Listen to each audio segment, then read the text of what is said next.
It's the world's most beloved treat. We eat more than 7 million tons of it every year, in bars, truffles, cakes, and candy of every kind. But the chocolate melting on your tongue began as something almost unrecognizable, a bitter seed, buried inside a strange, colorful fruit, growing on a tree in the tropics. Getting from that seed to a smooth, glossy bar is one of the longest and most surprising journeys in all of food. It involves wild fermentation, roasting, a machine born from a lucky accident, and a temperature-controlled dance that decides whether your chocolate snaps or crumbles. Today, we're following chocolate all the way from the rainforest to the wrapper. And trust me, you'll never look at a candy bar the same way again. Chocolate's story begins over 3,000 years ago in the rainforests of Mesoamerica. The ancient Olmecs were likely the first to use the cacao bean, followed by the Maya and the Aztecs. But they didn't eat chocolate, they drank it. They ground the beans into a bitter, frothy beverage, often spiced with chili, and they called it something like zacalotl, meaning bitter water. To these civilizations, cacao was sacred. The Aztecs believed it was a gift from the gods, and valued the beans so highly they used them as money. A single bean could buy a piece of fruit, and 100 could buy a turkey.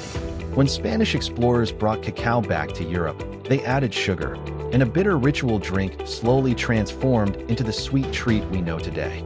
Even its scientific name honors that history, Theobroma cacao, literally, food of the gods. Every piece of chocolate starts on the cacao tree. It's a delicate plant that grows only in a narrow band within about 20 degrees of the equator, across West Africa, Latin America, and Southeast Asia. It needs constant warmth, high humidity, and shade from taller trees. What makes the cacao tree unusual is where its fruit grows. Instead of hanging from branches, the pods sprout directly from the trunk and the thickest limbs. Large, ridged pods in vivid shades of yellow, orange, red, and purple. Inside each pod is a soft white pulp, and buried in that pulp are 30 to 50 almond-shaped seeds. Those seeds are the cacao beans, the raw material of all chocolate. Remarkably, a single cacao tree produces only enough beans for a couple of small bars of chocolate a year. Because the pods grow straight from the trunk and don't all ripen at once, cacao can't be harvested by machine. It's done by hand, the same way it has been for centuries. Skilled workers move through the groves, using machetes and long-handled blades to carefully cut down only the ripe pods, without damaging the delicate flower cushions that will produce next season's fruit. The harvested pods are gathered into piles and split open, usually with a machete or a wooden club, to avoid cutting the beans inside. Out spills the sticky white pulp and the precious wet beans within it. At this stage, if you tasted one, you'd never guess it would become chocolate. The raw bean is intensely bitter and astringent, nothing like the flavor locked inside, waiting to be developed. Here's the step most people have never heard of, and it's arguably the most important of all. Before a cacao bean can taste like chocolate, it has to ferment. The wet beans, still coated in pulp, are piled into wooden boxes or heaped under banana leaves and left for up to a week. Naturally occurring yeasts and bacteria feast on the sugary pulp, generating heat that can climb past 50 degrees Celsius. The pulp breaks down into alcohol, then into acids, and this chemical storm soaks into the beans, killing the seed and triggering hundreds of reactions inside. This is where the raw building blocks of chocolate flavor are actually created. Skip fermentation, and you don't get chocolate. You get a bitter, flavorless seed. Get it right, and you've unlocked the foundation of everything that follows. After fermentation, the beans are wet and still full of acids and moisture. To keep them from rotting and to mellow their sharp flavors, they need to dry. The beans are spread out in a single layer, on raised wooden platforms, bamboo mats, or long patios, and left under the tropical sun. For 1 to 2 weeks, workers rake and turn them regularly, ensuring they dry evenly and don't develop mold. During this time, the beans lose most of their remaining moisture and shed the last of their harsh, acidic edge. They darken to a rich brown and take on the familiar cocoa aroma for the very first time.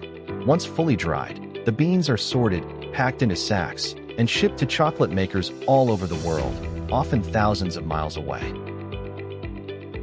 When the beans arrive at the factory, the transformation into chocolate truly begins. and it begins with heat. Just like coffee, cacao beans are roasted. They're loaded into large rotating drums and heated, typically between 120 and 150 degrees Celsius, for anywhere from 10 minutes to an hour. Roasting does several things at once. It kills any remaining bacteria, drives off the last of the moisture, and loosens the thin shell around each bean. Most importantly, it develops flavor. The heat triggers chemical reactions that turn those fermented, dried seeds into something rich, deep, and unmistakably chocolatey. Roasting is an art. Too little, and the flavor stays flat and sour. Too much, and it turns bitter and burnt. Master chocolate makers guard their roasting profiles like trade secrets. After roasting, each bean is covered in a papery shell that has to go. The beans are cracked into small pieces and passed through a machine called a winnower, which uses blasts of air to blow away the light shell, while the heavier bean fragments fall through. What's left are the pure inner pieces of the bean, called cocoa nibs. These nibs are the essence of chocolate, little nuggets of intense, roasted cacao.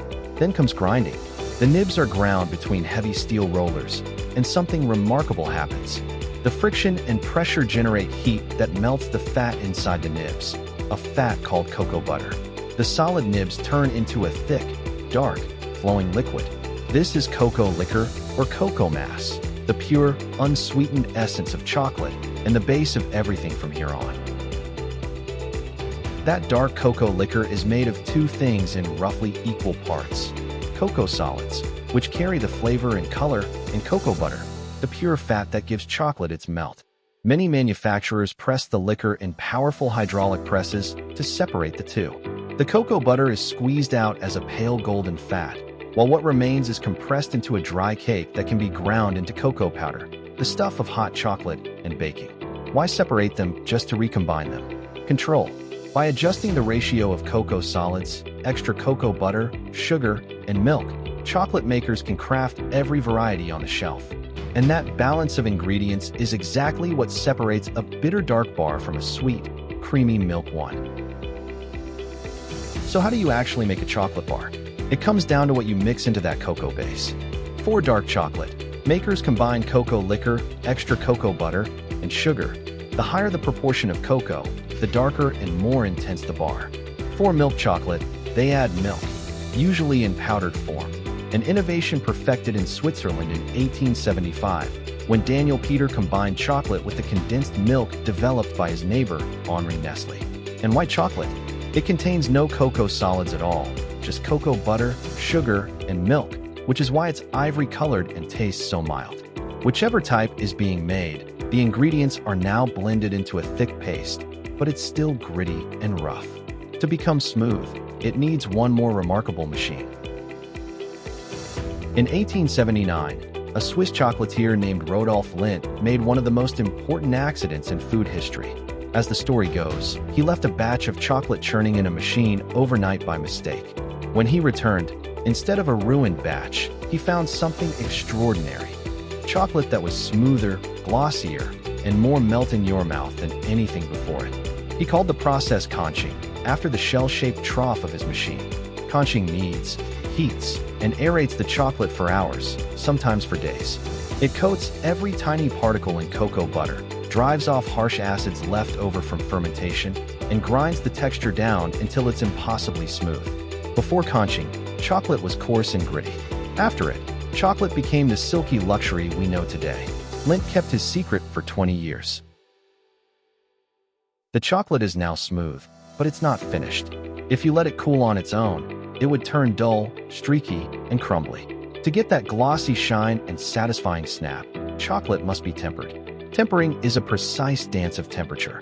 The chocolate is warmed, cooled, and gently reheated to exact points, encouraging the cocoa butter to form one specific type of crystal, the kind that's stable, shiny, and firm. Get it right, and the chocolate gleams and snaps cleanly. Get it wrong, and it's soft and blotchy.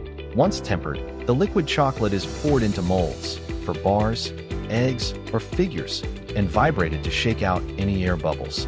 It then passes through a cooling tunnel, where it finally sets. The bars are popped from their molds, wrapped, boxed, and shipped around the world.